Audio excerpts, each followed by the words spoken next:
Don't do this at home, kids.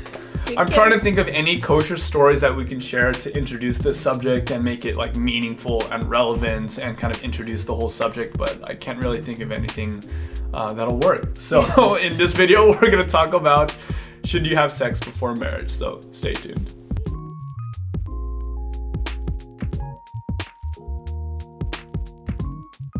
Hey everybody, welcome back to the channel. My name is Justin. And I'm Emily. And you are watching That Christian Vlogger. On this channel, our goal is to help you understand the Bible just a little bit better, but more importantly, to make it practical and relevant to your day-to-day life so you can experience God's best. This episode is brought to you by Arise Apparel. Visit ariseapparel.com and use the coupon code JUSTIN for 10% off any purchases.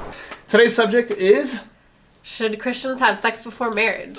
This seems like a very easy answerable video, which it actually really is. The answer is no, as I'm sure your parents and your pastor and your teachers have all said 100 times. We heard this growing up all the time. Yeah, all the time, but no one really explained why. Yeah, we grew up hearing that phrase, save yourself, for marriage. But the problem is that usually people don't talk about why, and really what are the benefits for saving yourself, and really what are some of the dangers of not saving yourself for marriage. And so in this episode, we're going to give a couple reasons as to why you as Christians probably ought to really follow God's advice. But before we do that, we want to go on the record and say that sex is a very good thing. Here's a little fun fact about the Garden of Eden. We were talking about this earlier. Eden, that word actually means pleasure. In other words, when God created us, when God created man and woman, his desire for you and I is that we actually live in a perpetual state of joy and happiness and even pleasure. He wanted this so much that, in fact, one of the first gifts that he ever gave us in creation was the gift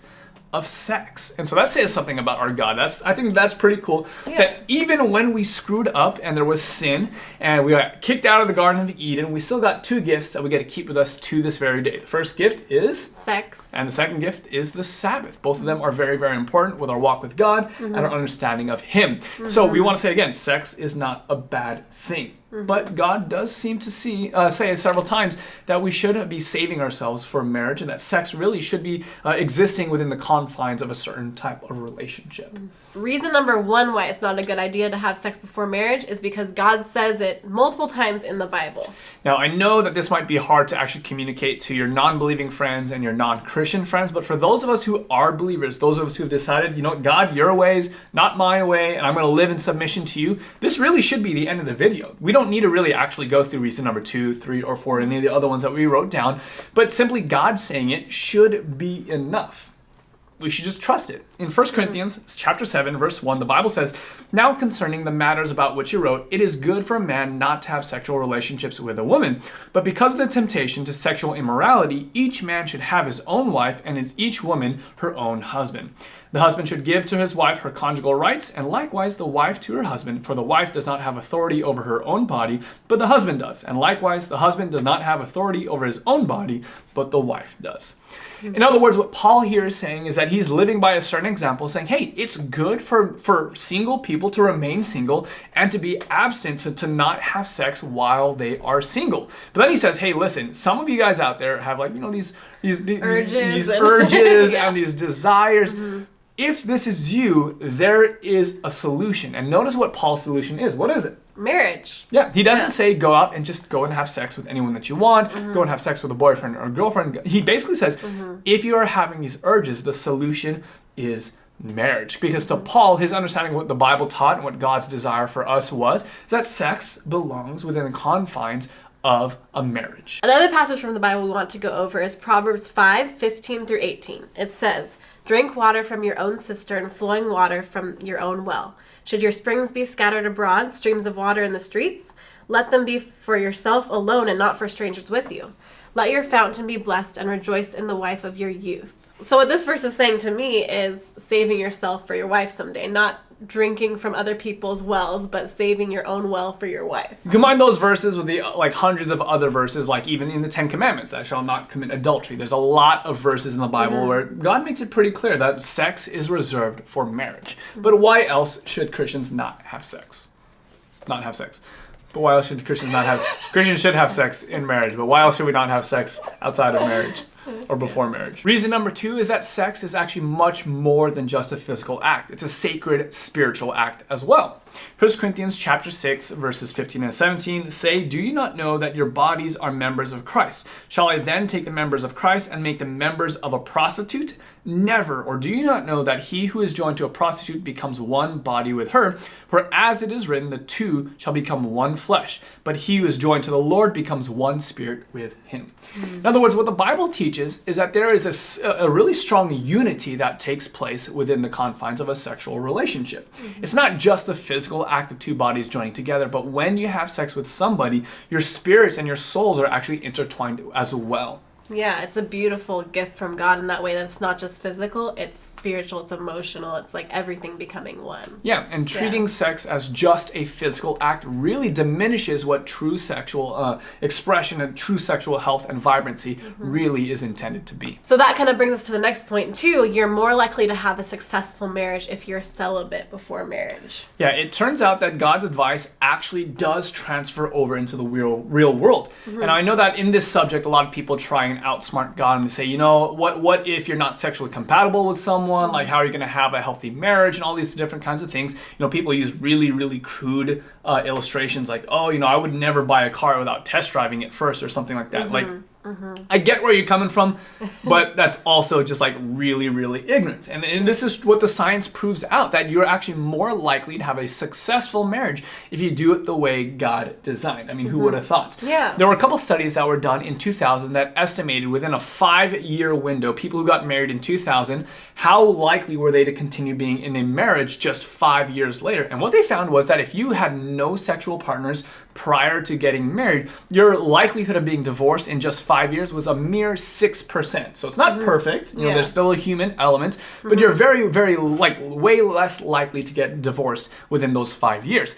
However, if you had 2 or more partners before marriage, your rates of divorce actually skyrocketed over 300%, and you are like upwards of 30 to 35% likely to get divorced in under 5 years. Wow. That to me like blows my mind. Yeah. I mean, as if like marriage wasn't hard enough, as it were. Like this one element can skyrocket your ability to get divorced in a short window of time. And this makes a lot of sense if you sit down and really just think about it. If you have committed to God that you and your girlfriend or you and your boyfriend are not going to have sex before marriage, that means that you have to figure out all other kinds of ways to spend your time in healthy ways. To get to know that person in different contexts other than the physical realm. Yeah, Not saying that you can't ever hold their hand or whatever, but you know, there's so much more to relationship than just the physical part. Yeah, by choosing to not have that component of your relationship, it means that you actually have to learn how to communicate better. You have to learn more about the other person. Find out, are you compatible? You have to learn how you can go and serve together and how you can work together better. And so it makes sense that if you limit yourself in this one area, you're actually going to be able to grow in other areas of your relationship. Really good point.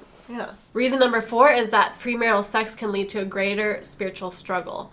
You have that emotional baggage that you can take into a relationship and kind of that comparison as well, which can be a challenge with the partner you end up with the rest of your life. Yeah, and the way I think about it is that, you know, the Christian walk is not a cakewalk anyways to begin with. Like, you have to deal with, pride, you have to deal with anger, you have to deal with gossiping, which we did a video on that's coming out pretty soon. Like, there's a lot of things that you actually have to deal with within the Christian walk. Like, why complicate it even more with all these other things as well? And so I think that, you know, if you really want to have a strong walk with God, it's really simple. Just follow God's advice. God is the one who created you. God's the one that has a plan for your life, and he has advice as to how to get you to your ultimate happiness, your ultimate fulfillment. So another point I wanted to make is that if you remain celibate up till marriage, awesome for you. Good job about that. But that doesn't mean right when you get married that your sex life is going to be perfect right away. No. Yeah, it does take time to develop that bond and the what do you call Chemistry. that? Chemistry. Chemistry, Oh my yeah. gosh. I mean, here's what we're trying to say. A lot of times people have this misconception that, oh, if I do it God's way,